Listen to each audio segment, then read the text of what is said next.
اب اللہ تعالیٰ ابراہیم علیہ السلام کے جو ہے نا انعامات گنواتے ہیں۔ یہاں پہ قرآن مجید میں کئی جگہ پہ اللہ رب العالمین نے ابراہیم علیہ السلام کی فضیلت میں مختلف انعامات ان کے لیے مختلف، جیسے ہم اردو میں کہتے ہیں تمغے دیے۔ یہاں پہ اللہ تعالیٰ فرماتے ہیں سلام علی ابراہیم، ابراہیم کو سلام ہو، اردو میں بھی کہتے ہیں نا سلام۔ اللہ تعالیٰ کیا فرماتے ہیں؟ ابراہیم کو سلام، سلامتی ہو اس پہ، خوش ہو کے راضی ہو کے، انہ من عبادنا الصالحین، ابراہیم ہمارے نیک بندوں میں سے ہیں۔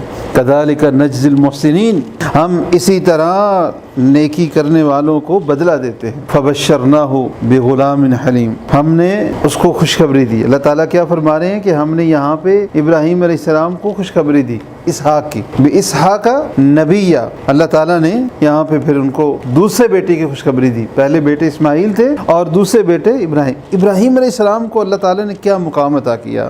نبوت، ابراہیم علیہ السلام نبی بنے اور ان کے بعد جتنے بھی نبی آئے انہی کی اولاد میں، یقیناً آپ کو یہ پتہ بھی ہوگا اللہ تعالیٰ نے نبوت ابراہیم علیہ السلام کی اولاد میں رکھ دی۔ آپ کے دونوں بیٹے اسماعیل اور اسحاق نبی تھے۔ اسحاق علیہ السلام انہی کو اسرائیل کہتے تھے اور ان کی اولاد بنی اسرائیل ہے۔ جتنے نبی آئے سب انہی کی اولاد میں آئے، اور اسماعیل علیہ السلام کی اولاد بنی اسماعیل، اور بنی اسماعیل میں اللہ تعالیٰ کے آخری نبی جناب محمد الرسول اللہ صلی اللہ علیہ وسلم آئے۔